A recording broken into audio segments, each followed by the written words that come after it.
For today's video, tayo po ay magluluto ng pansit. Ito po yung ating ingredients po.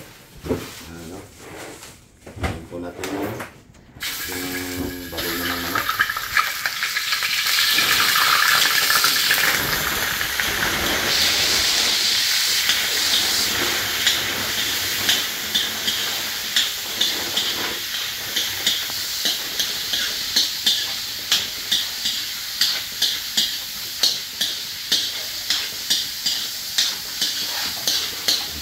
Badat yung balunan ng manok.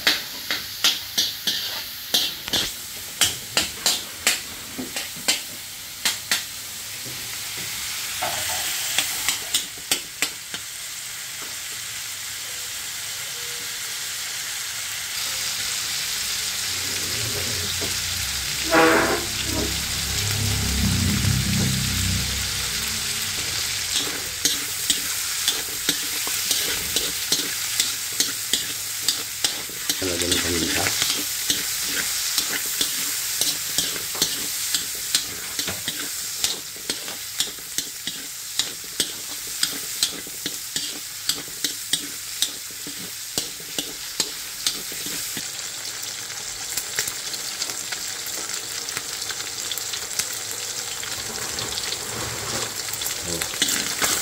I-set aside lang po natin yung yung balunan kasi yan po ay medyo matigas, kaya pakukuluan po natin yan mamaya sa ating pansit.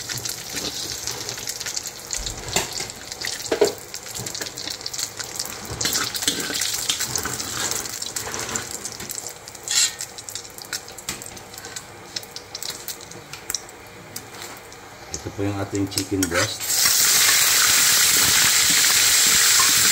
Mabilis lang po yan maluto.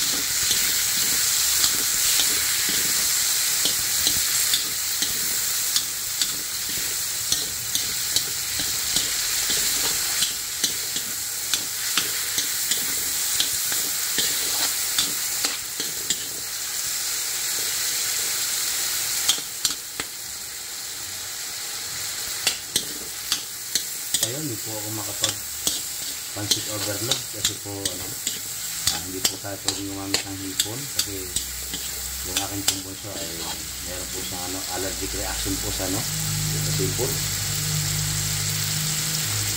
Kaya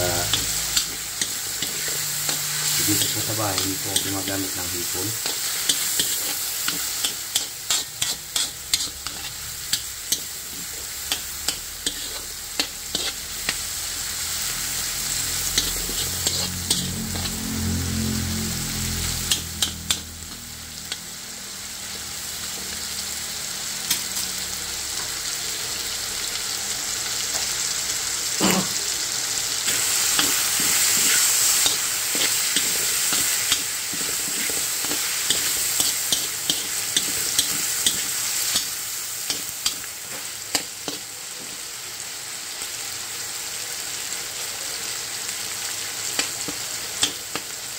Ituloy po natin mabuti yung manok natin po.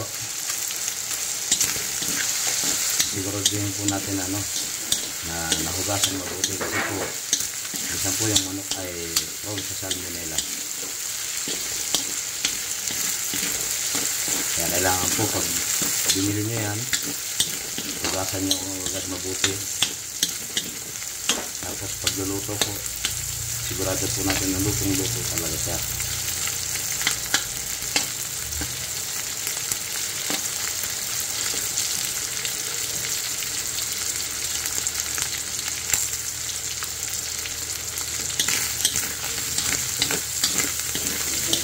Golden brown na po siya. Pwede na po natin ilagay yung ating liver po.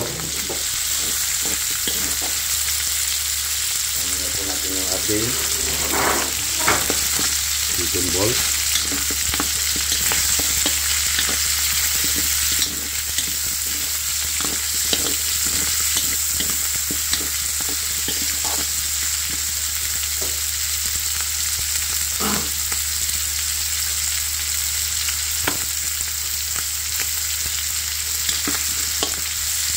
Ganun po natin yung ating bagyo beans.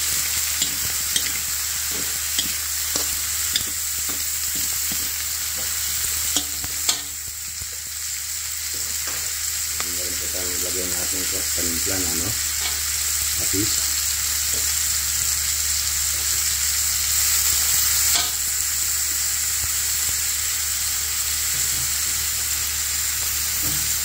Konting toyo. May lasa po yung ating gulay.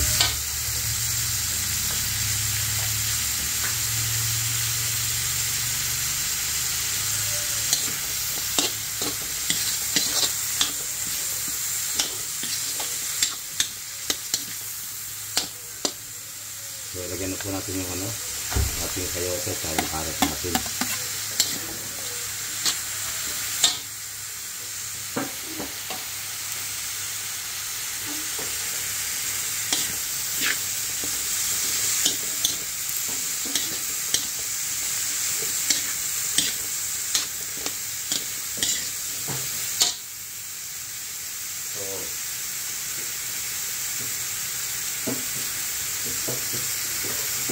Po pasintabi po sa mga natin yan.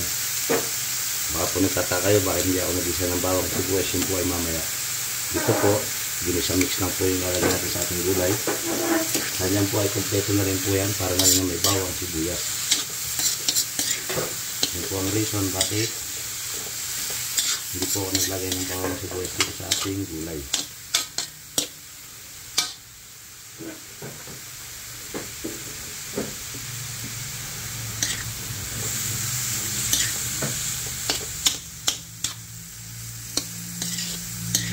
Dahil nga po gusto natin crispy yung gulay natin.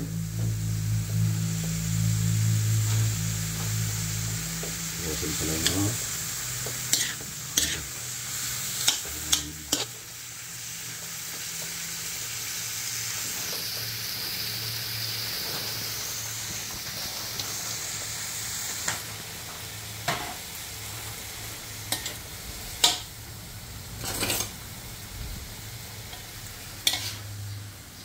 hindi na po kaya ng ating magic sandok yung masyado po kasi siyang maliit.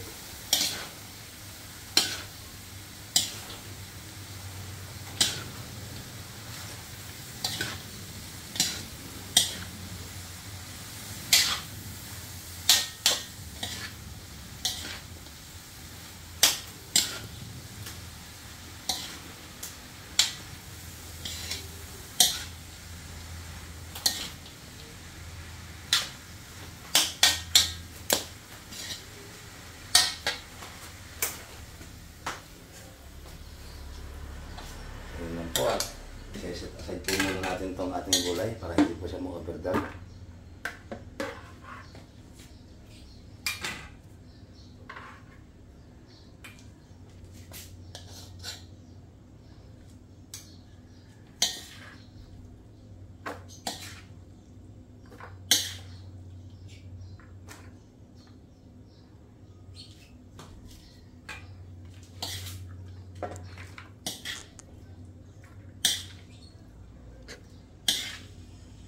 Ito po na half cook lang po yung ginawa natin sa gulay natin para mamaya po ilagay natin siya sa ating pansit.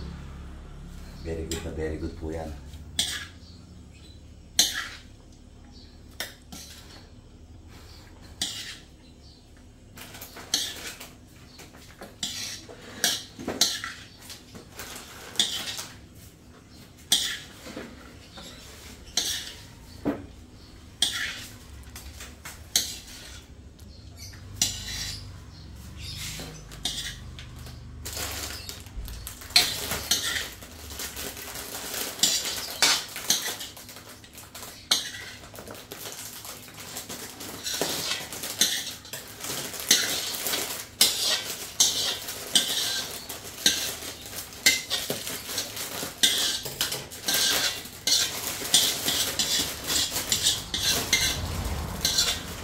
pan po. Ito na po yung ano natin.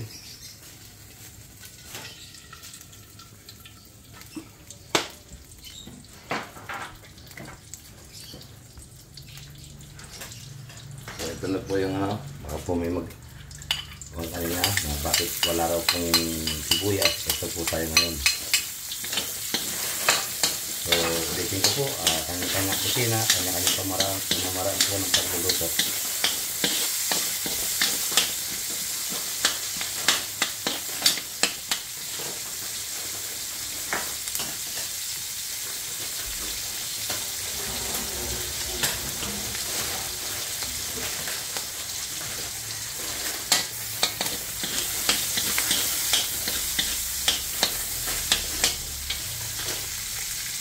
Like mo ito.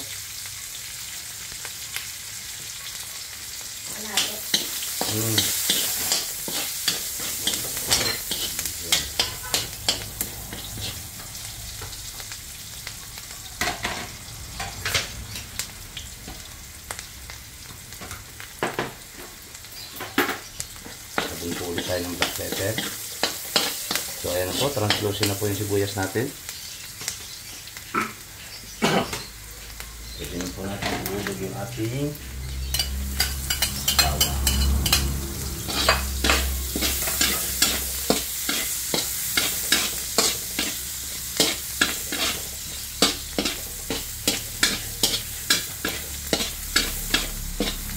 So pag adobo po na iluluto ko, inuuna ko po yung bawang. Pero kung ganito po na pansit, inuuna ko naman po yung sibuyas. Kasi pag adobo po, mas masarap yung ano, yung nangingibabaw yung bawang natin.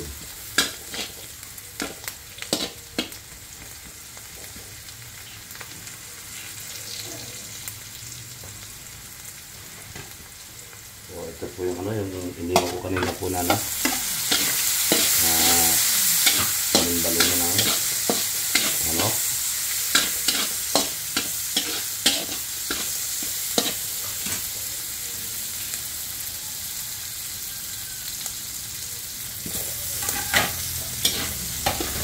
I-frozen po yung ating chicken balls, kaya i-slice ko na lang po para maluto po siya ng maganda.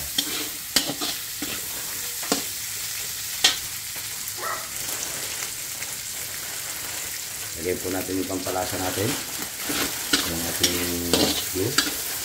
So ito po yung purpose bakit sinigregate ko po yung ano, dahil pakukuluan pa po natin siya. May konti pa. Konti pa ito. Konti.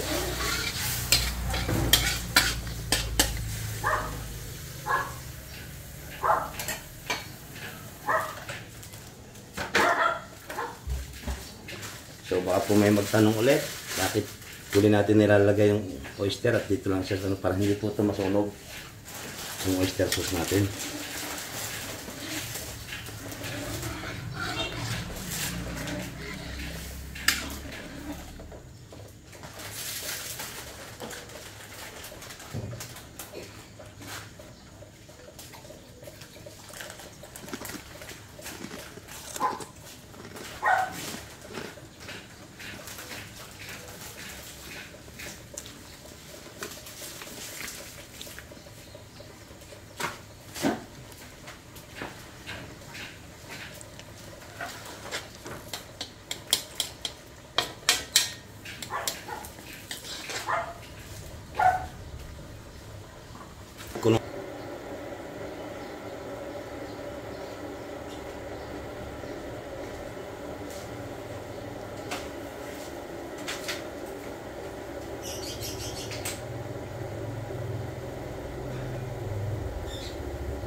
So medyo nakukulangan po ako sa sa tubig, kaya nagdagdag po ako ng konti. Para hindi naman po dry na dry yung pansit natin.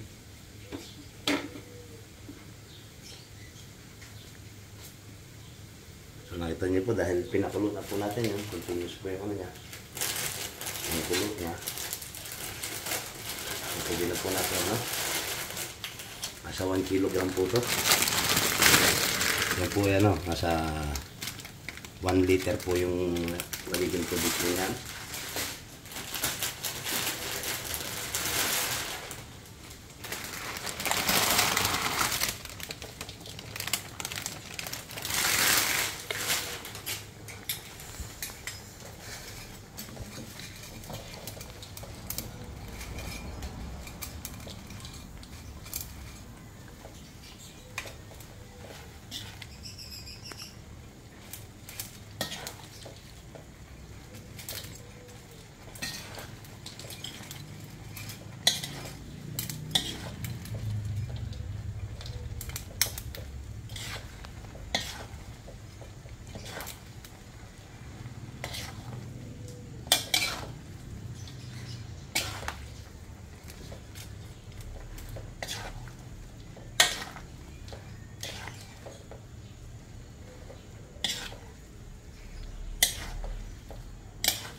Putin lang po natin para po pantay-pantay po yung pagkakaluto ng ating noodles o ng ating canton.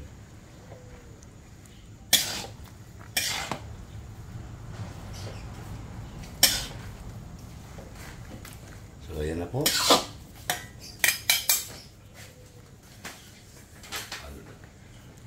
This time po ilalagay na po natin yung ating sustansya mixed vegetable.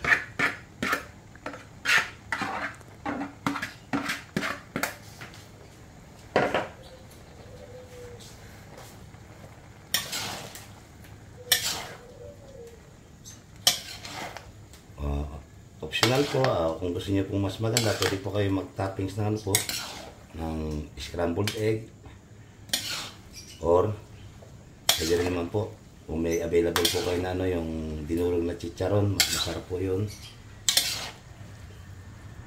Yun naman po nasa nagluluto na po yun at saka sa sa gusto niyo pong i-toppings.